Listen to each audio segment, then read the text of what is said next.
26শে বিধানসভায় বিজেপি এবং তৃণমূলের বিরুদ্ধে লড়াইয়ের যে জোট, সেই জোট প্রসঙ্গে আপনার কি মতামত? দেখুন, পশ্চিমবঙ্গে 2011 সালের পর থেকে তৃণমূল কংগ্রেসের সরকার, মমতা বন্দ্যোপাধ্যায়ের সরকার চলছে এবং কেন্দ্রে অর্থাৎ দিল্লিতে গোটা ভারতবর্ষ শাসন করছে বিজেপি নামক রাজনৈতিক দল 2014 সাল থেকে।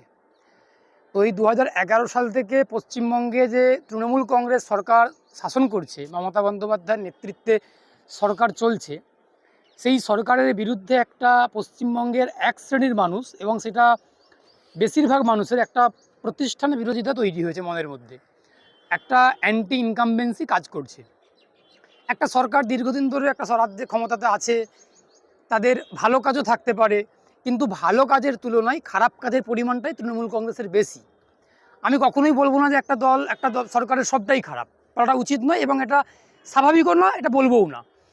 একটা সরকারে যেমন ভালো কাজও থাকে তেমন খারাপ কাজও থাকে, ভালো দিকও থাকে, খারাপ দিকও থাকে।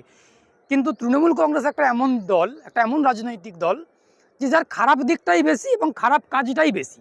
ভালো কাজও আছে, আমি আবারও বলছি, ভালো কাজও আছে, কিন্তু ভালো কাজটা কম, খারাপ কাজটা বেশি। এবার এই খারাপ কাজের পরিমাণটা বেশি হওয়ার কারণে পশ্চিমবঙ্গের বেশিরভাগ মানুষের মধ্যেই, যারা পশ্চিমবঙ্গের বেশিরভাগ মানুষ যারা শুভবুদ্ধি সম্পন্ন, এবার শুভবুদ্ধি সম্পন্ন বলতে গেলে আপনারা ভাবতে পারেন বা কেউ ভাবতে পারেন উচ্চশিক্ষিতগুলোই হয়তো শুভবুদ্ধি সম্পন্ন, তা তো না। কৃষক, শ্রমিক, ক্ষেতমজুর, ছাত্র, যুব, মহিলা, প্রত্যেকে যারা রিক্সা চালান তাদের মধ্যেও শুভবুদ্ধি সম্পন্ন মানুষ রয়েছেন। শুভবুদ্ধি সম্পন্ন, চেতনা সম্পন্ন মানুষের পরিমাণটা বেশি এবং তাদের মধ্যে একটা জিনিস যেটা কাজ করছে, যে একটা প্রতিষ্ঠান বিরোধিতা কাজ করছে, একটা অ্যান্টি ইনকামবেন্সি কাজ করছে।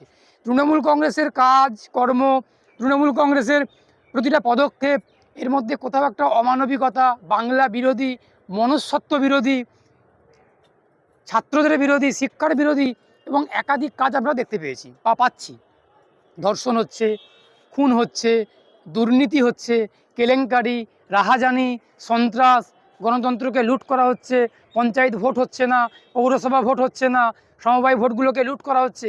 এই যে একাধিক ঘটনাগুলো ঘটছে, এই যে একাধিক অপ্রীতিকর পরিস্থিতি ঘটছে, অগণতান্ত্রিক প্রক্রিয়াতে শাসন ব্যবস্থাটাকে ছিনিয়ে নেওয়ার চেষ্টা করছে, এর বিরুদ্ধেই পশ্চিমবঙ্গের মানুষের মধ্যে একটা অ্যান্টি ইনকামবেন্সি অর্থাৎ প্রতিষ্ঠান বিরোধিতা তৈরি হয়েছে। সেই জায়গা থেকে দাঁড়িয়ে দেখতে গেলে কেন্দ্রের যে বিজেপি নামক রাজনৈতিক দলটা, বিজেপি, তার একটা ভূমিকা ছিল 2016 সালের বিধানসভা নির্বাচনের পর থেকে বা 2019-এর লোকসভা নির্বাচনের পর থেকে, লাস্ট নির্বাচন 2021-এর বিধানসভা নির্বাচন এবং 2024-এর লোকসভা নির্বাচনে বিজেপি নামক রাজনৈতিক দলটা বাংলার মানুষের মনে একটা জায়গা তৈরি করেছিল এবং বাংলার মানুষ একটা ভরসা পেয়েছিলেন বাংলার মানুষে, যে হয়তো তৃণমূলের বিকল্প বিজেপি হতে পারে বা তৃণমূলের বিকল্প বিজেপিকে ভাবতে পারে, ভাবা শুরু করেছিল যে দ্বিতীয় বিকল্প কোনটা, না বিজেপি। কিন্তু বিজেপি নামক রাজনৈতিক দলটা নরেন্দ্র মোদীর অঙ্গুলি হিলনে, আরএসএসের অঙ্গুলি হিলনে, অমিত শাহের অঙ্গুলি হিলনে নেতৃত্বে যে বিজেপি দলটা চলছে, তারা যে প্রকৃত অর্থে, তারা যে আসলে তৃণমূলের বিরুদ্ধে নয়, এটা কিন্তু জলের মতো পরিষ্কার হয়ে গেছে। না, এখন বিসিসিআই যে সিদ্ধান্তটা নিয়েছে সেটা বিসিসিআইয়ের একটা স্বতান্ত্রিকতা রয়েছে, সার্বভৌমত্ব রয়েছে এবং স্বাধীনতা রয়েছে। বিসিসিআই তার মতো করে সিদ্ধান্ত নিয়েছেন, নাকি কোনো রাজনৈতিক ব্যক্তিত্বদের দ্বারা বা রাজনৈতিক দলের দ্বারা প্রভাবিত হয়েছেন, নাকি কোনো একটা প্রতিষ্ঠানের জন্য অঙ্গুলি হিলনে চলছে, এটা বিসিসিআই ভালো বলতে পারবে। আমরা ভারতের নাগরিক হিসেবে আমরা মনে করি যে বিসিসিআই একটা স্বাধীন, স্বতান্ত্রিক এবং সার্বভৌম একটা প্রতিষ্ঠান। সেই প্রতিষ্ঠানের একটা গরিমা, একটা ঔদ্ধত্য রয়েছে, একটা অহংকার রয়েছে। সেই বিসিসিআইয়ের সম্পদ কারা?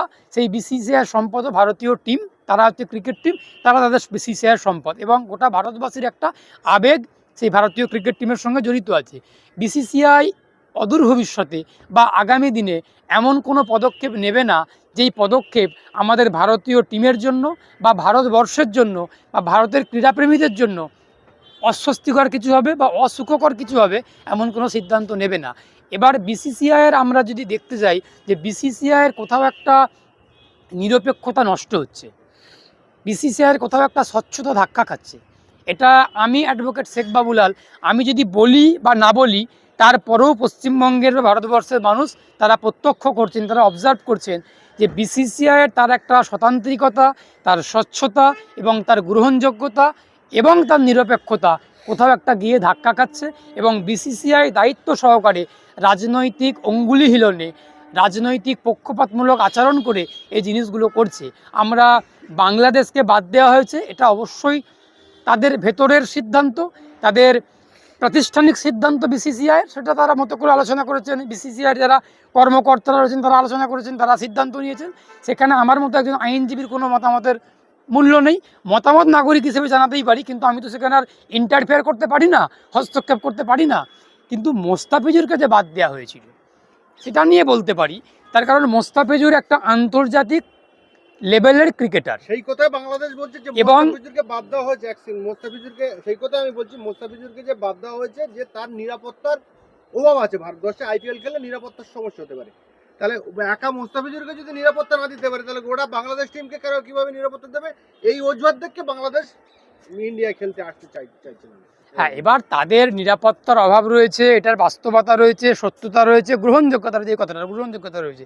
আজকের দিনে দাঁড়িয়ে যদি কোনো বাংলাদেশি পশ্চিমবঙ্গের মাটিতে, ভারতবর্ষের মাটিতে বা কোনো রকম ঘুরে বেড়ান বা কোনো প্রকাশ্য যদি কোনো করেন, সেটা তার নিরাপত্তা ঝুঁকি হতে পারে। আর বাংলাদেশি কেন, বাঙালিরা, পশ্চিমবঙ্গের মানুষ ভারতবর্ষের অন্য রাজ্যে গেলে সেখানে আমরা নিরাপত্তার অভাব বোধ করছি। আর মোস্তাফিজুর বাংলাদেশের টিম তো অনেক অনেক দূরের কথা। আমরা যারা পশ্চিমবঙ্গের মানুষ, আমরা যারা বাঙালি, আমরা যারা বাংলায় কথা বলি, আমরা যখন পশ্চিমবঙ্গের বাইরে অন্য কোনো রাজ্যে যাচ্ছি, ঘুরে বেড়াচ্ছি, কথা বলছি, খাচ্ছি, আমরা আমাদের বাঙালি কালচারকে সেখানে পালন করছি, আমাদের নিরাপত্তা ঝুঁকি হচ্ছে, আমাদের সহনাগরিক নাগরিকদেরকে আক্রান্ত হতে হচ্ছে, মার খেতে হচ্ছে, জীবন দিতে হচ্ছে। আর বাংলাদেশ থেকে টিমের ক্রিকেটাররা আসবেন, তাদের তো নিরাপত্তার অভাব হবেই, স্বাভাবিক। তারা সেটা ঠিকই যুক্তি দিয়েছে বাংলাদেশের সরকার। কিন্তু এখন বলছি যে মোস্তাফিজুরকে যে বাদ দেওয়া হলো, এই বাদ দেওয়াটা কোথাও একটা সিদ্ধান্তটা ভুল সিদ্ধান্ত, এবং এই বাদ দেওয়ার পেছনে অবশ্যই রাজনীতি রয়েছে। এই রাজনীতির পেছনে অবশ্যই আরএসএসের মদত রয়েছে, আরএসএসের ইন্ধন রয়েছে, বিজেপির পরামর্শ রয়েছে। বিজেপির পরামর্শ মতো বিসিসিআই এক্ষেত্রে সিদ্ধান্ত নিয়েছে। এটা কখনোই বিসিসিআইয়ের কাছ থেকে প্রত্যাশিত না, কাঙ্ক্ষিত না।